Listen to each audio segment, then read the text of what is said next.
my first trip to Brooklyn, just meeting Matt and his team there, just really hit me, really struck home that I should be there helping. My husband had a calling and a passion in his life to see how churches could get involved together to serve the community, and that really is how Charlotte Serves was born. The way I initially got involved in the pro-life arena was I watched an uncensored video about abortion, and it broke my heart and convicted me. Well, I was asked to join in a leadership role, and wasn't on my radar, but I felt the Lord leading me to be a part of this ministry. I was involved in a college ministry, and a woman, godly woman, discipled me, and it's just blessed my life so much. I wanted to be able to pour my life into people that way as well. God placed a passion on my heart 2 years ago, and I wanted to go, and this year I told my parents I would go with or without them. So you went with them? So I made them come. Nice. Well, obviously the thing that surprised me most is how much I've come to love the people of India, and the children in particular. It's just not something that was even on my radar before.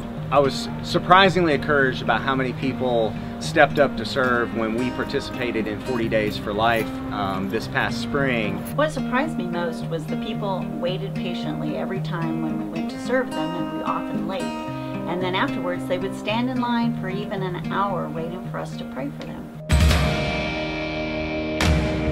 God has called each of us to serve, to use our gifts and abilities in ways that will bring honor and glory to Him, and at the same time, it really helps us connect with other people. Well, I think it's really being a voice for the voiceless, the most defenseless in our society. I just think it's a part of what it means to be a believer, and it just brings you great joy once you do it. I think serving is the norm. We are all called to serve. We're the hands and the feet and the heart of Christ, and we need to put it in action.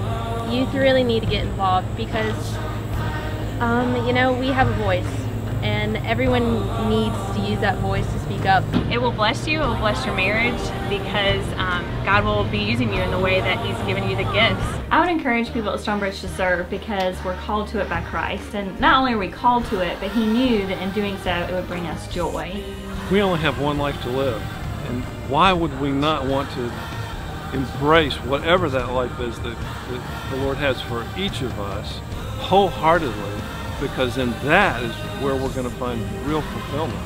So please don't miss that. Whatever you do, don't miss that.